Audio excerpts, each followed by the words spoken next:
Hello students, welcome in Student Education Society. Today we are taking 12th Maths Part 1 Trigonometric Equation. In previous video we have learned about the all revisions of 11th standard allied angle or reduction formulas, and that we are using in solving the sums depend upon the principal solution and general solution. We must know what is the principal solution of trigonometric equations and general solution of trigonometric equation. For that we have to study what is given in the our textbooks. In old textbook theorems are given detail, and in our new textbook theorems are given shortly. Means theorem is here to derive the formulas. We have to derive the formulas. अभी हमें जैसे कि पता है, एक example बताती हूँ मैं आपको. साइन थीटा इक्वल्स टू हमें मिला है sine theta equals to half. तो साइन थीटा की वैल्यू हाफ कहाँ पे आती है हमें पता है. साइन थीटा हाफ कहाँ पे आता है, तो साइन थीटा हाफ कहाँ पे आता है. ऐसा अगर हम ये करेंगे, नहीं तो हमें ऐसा पता है थीटा की वैल्यू क्या होगी, व्हाट इज द थीटा. ऐसा अगर हम देखेंगे तो साइन थीटा हाफ कहाँ पे आएगा, तो इसके लिए हमें यहाँ पे क्या आएगा, यहाँ पे 30 डिग्री, यहाँ पे 45 डिग्री और यहाँ पे 60 डिग्री. तो साइन थीटा यहाँ पे 0 half 1 by under root 2 and 2 and under root 3 by 2, ये ऐसा रहता है और यहाँ पे 1 रहता है. तो अगर ये हमें मिल रहा है तो ये क्या वैल्यू आएगा, हमें क्या मिलेगा, थीटा इक्वल्स टू क्या मिल सकता है. यहाँ पे थीटा की वैल्यू जब sine theta equals to half आता है तब थीटा की वैल्यू क्या होती है, pi by 6.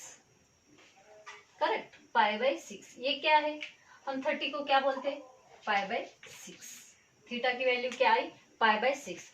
You know that how to convert 180 upon 30.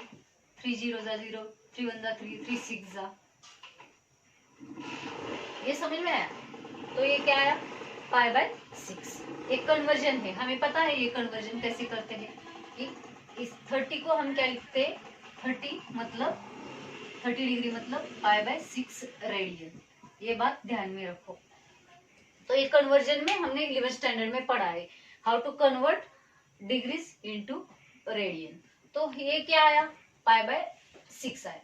और किधर तो आती है ये वैल्यू, कहाँ पे आएगी, अगर मैं बोलती हूँ theta equals to pi minus pi by 6, pi minus pi by 6, it is also get values of pi by 2, pi by 2. It is also the value of pi by 2. Means one value has many solution. One value has many solution. ये भी आएगा, pi by 6 भी आएगा, ये pi minus pi by 6 भी आएगा. ये कैसे आता है आपको पता है, ये दोनों का रिलेशन, ये दोनों सप्लीमेंट्री एंगल्स है एक दूसरे के. जब what is the supplementary angles, supplementary angles means if we add two values of any angle and it get answer as 180 or pi, means it are these are the supplementary angles. ये दोनों का addition किया तो हमें supplementary मिलेगा. कैसे, pi minus pi by 6 plus pi by 6 equals to, this will get cancelled. Our answer is pi, means these both are supplementary angles. We have like this many solutions for this sine theta equals to 1 by 2. For every trigonometric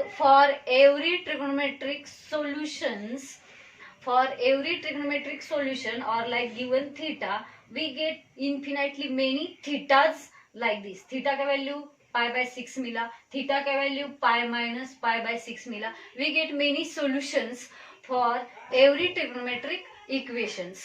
So तो हमें ये पता करना चाहिए कि ये every जो solution है, ये सब सॉल्यूशन का मिलके एक फॉर्मूला मिलता है.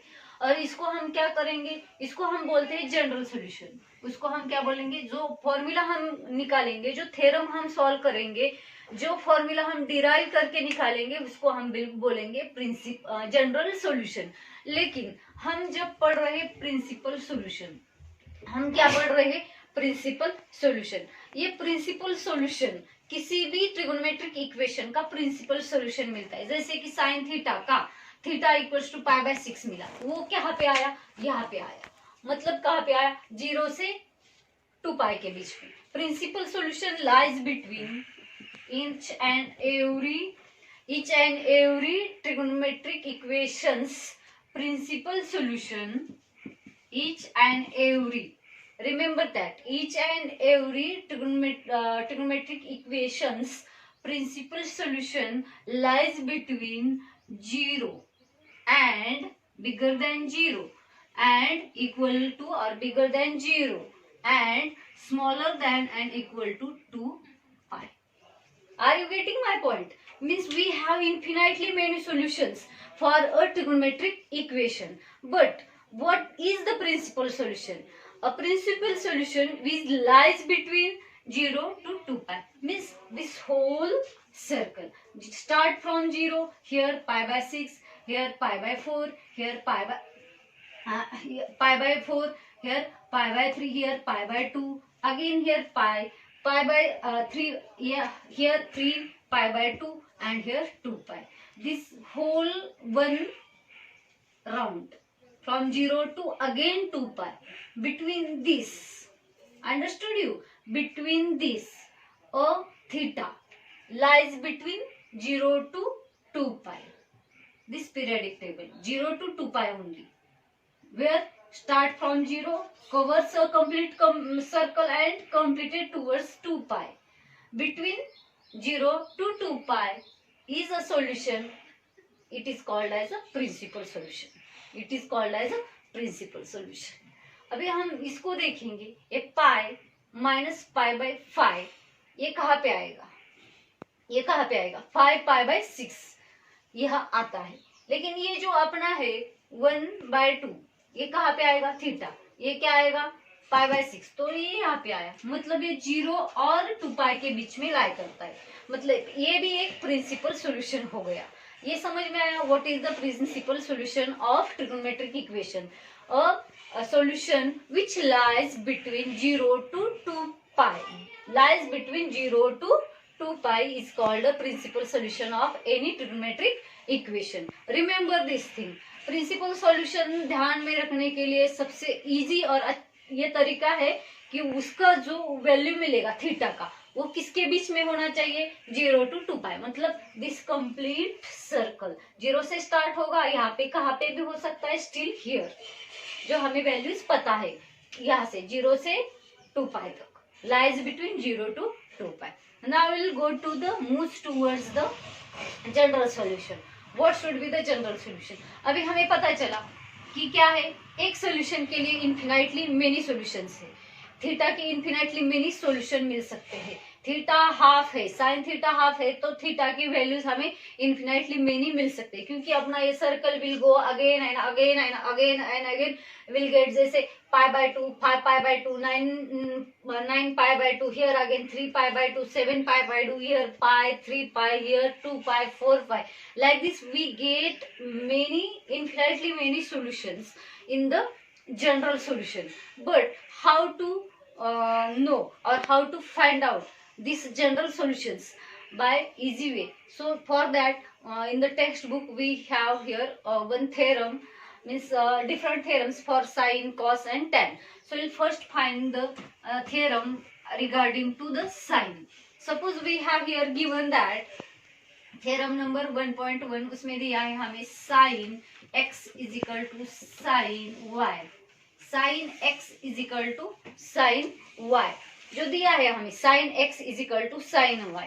We have to find this value of y, value of y. sin x is equal to sin दिया है, sin x की वैल्यू फाइंड, हमें y की वैल्यू फाइंड करने की, तब हमें एक फॉर्मूला मिलता है, इट इज गिवन। प्रूव क्या करने का है, प्रूव करने का है, टू प्रूव, क्या करने का है, प्रूव, हमें ये प्रूव करने का है x इज इक्वल टू, क्या प्रूव करने का है, x का वैल्यू यहाँ पे क्या आता है वो प्रूव करने का है, n पाई, x का वैल्यू क्या आएगा, n pi plus -1 raise to n y, ये हमें प्रूव करने का है। दिया क्या है, what is the given, given है sine x equals to sine X is equal to sine Y. तो हमें पता है कि इसके अकॉर्डिंग टू इसका वैल्यू चेंज होगा। मतलब अगर यहाँ साइन वाई की जगह सपोज अपने पास है साइन π/2 है, तो इसका वैल्यू x का हमें पता चलेगा। जैसे इसके पहले हमने देखा है ये वैल्यू होगा तो इसका x का वैल्यू क्या होगा, ऐसे। तो हमें क्या प्रूव करने का है, क्या मिलेगा हमें यहाँ x is equal to n pi plus in bracket -1 raise to n y, ये हमें प्रूव करने का है। वेयर n कौन रहता है, यहाँ पे n belongs to integers. z means z indicates integer, and what is the integer? Integer is the number which may be negative, positive or zero without any fraction. Integer is the number, remember that. What is the integer? Integer is the number which may be negative, positive or zero without any fraction. So we have to derive this formula. It is given, we have to find this. we must remember that कि हमें ये दिया है और हमें ये formula derive करने का है। ये फॉर्मूला किसके लिए बनेगा, साइन के लिए बनेगा। ये फॉर्मूला किसके लिए बनेगा, तो साइन का एक्स फाइंड करने के लिए हमें फॉर्मूला मिलेगा n pi plus in bracket -1 raise to n y, -1 raise to n y, ये मिलेगा हमें। तो चलो हम इसको डिराइव करते हैं इस फॉर्मूले को। तो क्या आएगा, टू प्रूव में हम यहाँ पे डिराइव करेंगे sine x equals to sine y, it is given. Therefore हम क्या करेंगे, इस y को यहाँ लेके आएंगे तो वो बन जाएगा sine x minus sine y equals to 0। हमने 11th स्टैंडर्ड में एक फॉर्मूला लर्न किया है, पढ़ा है, वो है sine c minus sine d का। समझ में आ रहा, वो क्या है, साइन सी माइनस डी का फॉर्मूला यहाँ पे हम यूज करेंगे। तो therefore 2 cos x plus y upon 2 into sine x minus y upon 2 equals to 0, ये फॉर्मूला है। ये किस चीज का फॉर्मूला है, sine c minus sine D इन 11th स्टैंडर्ड, ये फॉर्मूला मिलेगा। हमने 11th स्टैंडर्ड में ये पढ़ा है। उसका जो हमें एक्सपेंडेड फॉर्म मिलेगा तो ये है, ये किसका, साइन सी माइनस डी का। ये जो हमने फॉर्मूला यूज किया है वो 11th स्टैंडर्ड में हमने ट्रिग्नोमेट्री रिलेशन में पढ़ा है। अब इधर देखो हमें क्या बता रहे हैं ये, एक तो cos x plus y upon 2 ये 0 हो सकता है, और क्योंकि ये दोनों का मल्टीप्लिकेशन 0 है, और sine x minus y upon 2 ये 0 हो सकता है। 2 0 नहीं हो सकता क्योंकि 2 की खुद की एक वैल्यू होती है, ये 2 दिखा रहा है हमें, 2 कैसे 0 होगा, 2 नहीं 0 हो सकता। इसलिए हम क्या लिखेंगे, ये दोनों के मल्टीप्लिकेशन का आंसर 0 है, तो इन दोनों में से आइदर वन शुड बी 0, इन दोनों में से एक कोई तो 0 होगा। समझ में आ रहा, डरने की कोई बात नहीं है, इसमें कुछ कंफ्यूजन नहीं है। अगर कुछ कंफ्यूजन हो तो आप नीचे हमें बता दो, कुछ प्रॉब्लम हो तो देखो आगे हम जैसे 10th स्टैंडर्ड में हमने पढ़ा है कि दोनों का मल्टीप्लिकेशन 0 होता है तो आइदर 1 0 होता है।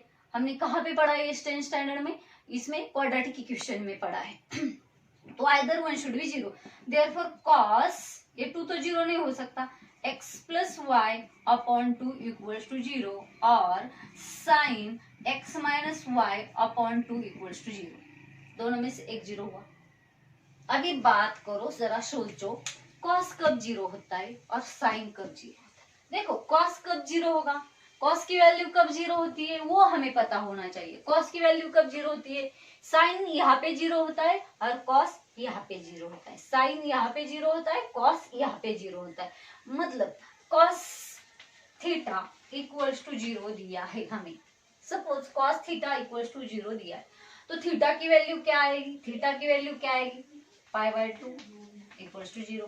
आगे क्या आ सकती है, 3π/2, ये 3π/2 इक्वल्स टू 0 आ सकती है। फिर अगेन क्या आ सकती है, 5π/2 इक्वल्स टू 0। अगेन क्या आ सकती है, 7π/2 इक्वल्स टू 0, 9π/2 इक्वल्स टू 0। मतलब cos थीटा 0 कब बनता है, इसमें से हमें क्या समझ में आया, देखो cos थीटा 0 कब बनता है, थीटा की कौन सी वैल्यूज पे cos का आंसर हमें 0 मिलता है। तो ये देखो जरा ऑब्जर्वेशन करो, तो हमें समझ में आएगा पाई बाय 2 1, अगेन 3 पाई बाय 2 3, देखो कहाँ आया 1 आया, फिर 3 आया, फिर क्या आया 5 आया, फिर 7 आया, फिर 9 आया। ये नंबर्स कैसे है? ऑड नंबर्स है। ये नंबर्स कैसे है? Odd numbers. इसका मतलब कॉस थीटा कब जीरो बनता है? तो जब इसके पाई के ऑड मल्टीपल्स के साथ, पाई के ऑड मल्टीपल के साथ कॉस थीटा जीरो वैल्यू देता है, कॉस थीटा जीरो वैल्यू देता है। ये समझ में आया। अभी हम 10th स्टैंडर्ड में ऑड नंबर कैसे इंडिकेट करते थे? 10th स्टैंडर्ड में ऑड नंबर कैसे इंडिकेट करते थे? ऑड नंबर क्या आएगा? ऑड नंबर 2n प्लस 1, ये आएगा odd number, indication of odd number. ध्यान में रखो क्या है ऑड नंबर का इंडिकेशन? 2n प्लस 1, ये हम इंडिकेट करते हैं ऑड नंबर से। और इवन नंबर को हम इंडिकेट करते हैं, even number equals to 2n। ये कैसे इंडिकेट होगा? बहुत इजी बात है, 2 से किसी भी नंबर को मल्टीप्लाई करो, 2 के टेबल में आता हो 2, अगर ये n पे 2 या तो 2 2 जा 4 आएगा, अगर उसमें प्लस 1 किया तो वो 5 बनेगा, ऑड नंबर होगा। किसी भी नंबर को पकड़ लो, 10 किया 2 10 जा 20 प्लस 1 21, मतलब this number is indicated odd number. 2n plus 1 indicates odd number and 2n indicates even number. This is the most important thing that you know very well. Then too I am telling you, ये बताना जरूरी है क्योंकि किसी किसी को ये समझ में नहीं आता। तो 2n क्या है? इवन नंबर है। n को किसी भी नंबर से साथ, 2 को n मतलब नेचुरल नंबर है, किसी भी नंबर के साथ मल्टीप्लाई करो हमें इवन नंबर मिलेगा। तो हमने क्या अभी पढ़ा? क्या cos थीटा जीरो कब आता है? पाई के ऑड मल्टीपल के साथ। cos थीटा कब जीरो आता है? पाई के ऑड मल्टीपल के साथ। तो ऑड नंबर कैसे लिखेंगे हम? ये क्या लिखेंगे? ये लिखेंगे। क्या है ये number? 2n plus 1 multiply by pi by 2, ये आएगा। समझ में आया? Equals to 0। समझ में आया? ये क्या आएगा? x प्लस वाई अपॉन 2, ये अपना थीटा बन गया। यहां तक समझ में आया? तो ये थीटा जीरो बनता है, ये थीटा क्या बनता है? जीरो बनता है। समझ में आ रहा? ये थीटा क्या बनता है? जीरो बनता है। कब बनता है जीरो? जब ये पाई के ऑड मल्टीप्लिकेशन में होता है, जब ये पाई के ऑड मल्टीप्लिकेशन में होता है। अभी देखते हैं और साइन थीटा कब जीरो बनता है? साइन कब जीरो बनता है? इधर देखो साइन कब जीरो बनेगा? साइन कब जीरो बनेगा? कब बनेगा साइन जीरो? साइन जीरो बनता है कब? n पाई के साथ। कब बनता है साइन जीरो? n पाई के साथ। n मतलब इवन नंबर। ये देखो ये 2 पाई है, ये पाई है, 2 पाई पाई पाई n पाई। समझ में आया? साइन कब जीरो बनेगा? साइन जीरो बनता है, समझ में आया ना? n pi n pi. n मतलब नेचुरल नंबर, n मतलब यहाँ natural number, remember that. n मतलब natural number which start from 1 2 3 4 infinitely many. तो साइन जीरो कब बनेगा? यहाँ बनेगा, यहाँ बनेगा, यहाँ बनेगा, यहाँ बनेगा, यहाँ पे साइन जीरो नहीं बनेगा, वो ध्यान में रखो। तो साइन थीटा जीरो कब बनेगा? n पाई के लिए साइन थीटा जीरो बनेगा, ये बात ध्यान में रखो, बहुत इंपॉर्टेंट है ये। कब यहाँ पे कॉस थीटा जीरो कब बनता है? n 2n plus 1 pi by 2, मतलब odd multiplication of pi, and here n pi. For every natural multiple of 5 pi sin theta becomes 0. This is the important thing and you must note it. ये अपने theorem में include नहीं है, लेकिन आपको ये पता होना चाहिए, इसीलिए मैंने आपको ये बता दिया। तो आगे हम जाएंगे, तो इसका वैल्यू क्या आएगा जीरो बनाने के लिए? therefore x plus y upon 2 equals to 2n plus 1 upon pi by 2। Okay, ये आएगा। और उधर क्या आएगा? और क्या आएगा? इसका वैल्यू क्या आता है? इसका वैल्यू क्या आएगा इसको जीरो बनाने के लिए? देखो y minus x minus y upon 2 equals to n pi. यहां तक समझ में आया? कुछ कंफ्यूजन है? यहां तक समझ में आया? इसका वैल्यू क्या आया जीरो बनाने के लिए? X plus y upon 2 equals to 0, ये जीरो बनने के लिए इसका वैल्यू ये आता है, तो इसीलिए हमने इसको यहाँ लिखा। ये है odd multiples of pi by 2 और ये है all multiples of pi. Odd multiples and all multiples, remember this thing.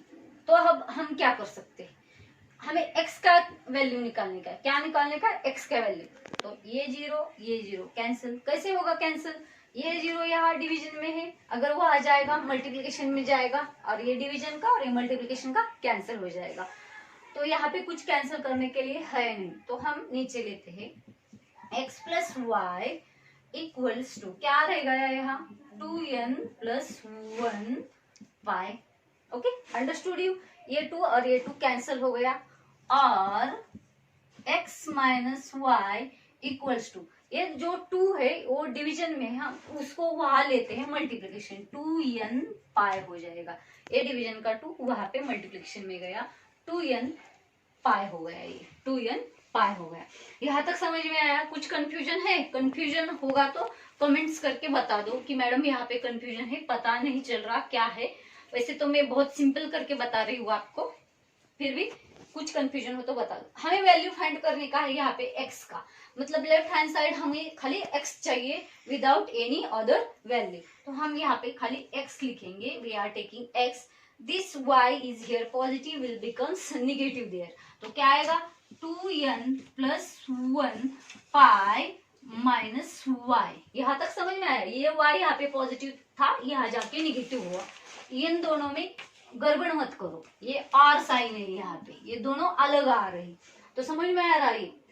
तो ये y यहाँ पे निगेटिव है, वहां जाके पॉजिटिव बनेगा, 2n पाई, ये निगेटिव है, यहाँ पे पॉजिटिव बन गया।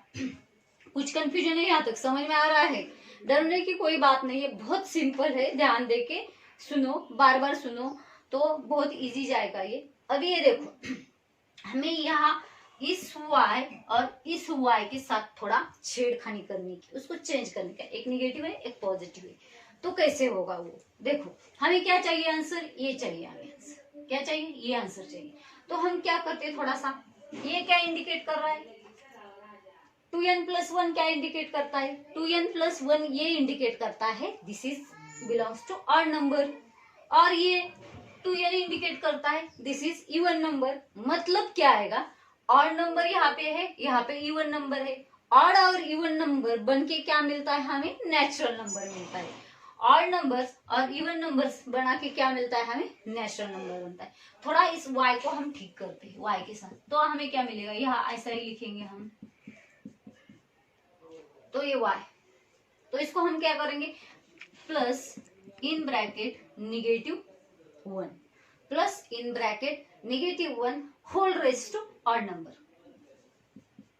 ऑड नंबर क्या आता है? 2n plus 1। क्या आता है? 2n plus 1। तो ये y क्या रहेगा उधर? वो y का y रहेगा, क्योंकि हमने इस y का हाँ निगेटिव निकाल के यहाँ पॉजिटिव लगा दिया। यहाँ तक समझ में आया? कुछ प्रॉब्लम है? आगे आगे देखो, इस y को भी हम चेंज करेंगे, इस y को भी हम चेंज करेंगे, तो क्या आएगा? 2n pi plus negative 1 raise to n y, raise to n y। तो ये n क्या आएगा? 2n आएगा, क्योंकि यहाँ पे देखो हमने, ये आपको थोड़ा कंफ्यूजन जाएगा समझने के लिए। ये क्या किया, अगर किसी भी नंबर को 1 से मल्टीप्लाई करो आंसर चेंज नहीं होगा, किसी भी नंबर को 1 से मल्टीप्लाई करो आंसर चेंज नहीं होगा। वही किया हमने यहाँ। ये क्या है? नेगेटिव y है, तो y into negative 1 answer will not change. अगर यहाँ पे कोई भी नंबर आया, देखो यहाँ पे कोई भी ऑड नंबर आया, ये क्या है? रेस टू ऑड नंबर, कोई भी ऑड नंबर आया तो इसका आंसर क्या आएगा? नेगेटिव 1 ही आएगा। क्योंकि ये देखो, मैं अगर आपको ऐसा बताती हूँ, negative 1 raise to 3, negative 1 raise to 3, this is odd number, तो इसका आंसर आएगा negative 1, negative 1। Correct? Means 1 raise to any, negative 1 raise to any odd number, answer will go negative. तो इसमें कुछ चेंज हुआ? नहीं हुआ। आगे देखो, हमने यहाँ पे क्या किया? Positive, negative 1 raise to even number, 2n indicates even number. यहाँ पे देखो, अगर हमने ऐसा किया इधर नेगेटिव 1 स्क्वायर और 1 रेस टू 4, तो क्या आएगा इसका आंसर? पॉजिटिव आएगा। Negative 1 raise to any even number, answer will get even number होंगे। यहाँ तक समझ में आया? कुछ कंफ्यूजन है? नहीं। अभी इसमें देखो, ये दोनों फॉर्मूलाज मिला के हम जो इधर क्या मिला है, हमें ऑड नंबर मिला है, इधर क्या मिला है, हमें इवन नंबर मिला है, यहाँ पे क्या मिला है, ऑड नंबर मिला है, यहाँ पे क्या मिला है, इवन नंबर मिला है। अगर उसको छोड़ के देखेंगे तो pi plus -1y, pi plus -1y, इसको हम एक साथ करेंगे। ऑड और इवन का जो डिफरेंस है उसको निकाल के खाली नेचुरल नंबर लेके हम x का वैल्यू निकाल सकते हैं। ऑड इवन, ऑड इवन उसको हम नेचुरल बोलेंगे, तो खाली उनकी जगह n आएगा। x is equal to n pi, समझ में आया? इसके जगह हमने n लिखा, तो अगर इसके जगह हमने ऑड नंबर लिखा तो ये फॉर्मूला आएगा, इसके जगह हमने इवन नंबर लिखा तो ये फॉर्मूला आएगा। क्या आएगा? हमने इसके जगह n लिखा, इसके भी जगह n लिखा, प्लस क्या आएगा, यहाँ पे क्या आएगा, -1 whole raise to n, odd जगह पे n, इवन जगह पे n मीन्स नेचुरल नंबर। अगर यहाँ पे हमें ऑड नंबर मिला n की जगह तो ये निगेटिव बन जाएगा, यहाँ पे n की जगह इवन नंबर मिला तो ये पॉजिटिव बन जाएगा। इक्वल रिमेनिंग बचा y, जो हमें प्रूव करने था। ये देखो यहाँ x is equal to n pi plus -1 raise to n y। ये हो गया साइन का theorem 1.1 for general solution of trigonometric function. यहाँ तक समझ में आया? जरा इसको स्क्रीनशॉट लेने का है तो ले लो, आप देख लो, और कुछ कंफ्यूजन रहो तो नीचे कमेंट्स करके बताओ। Thank you.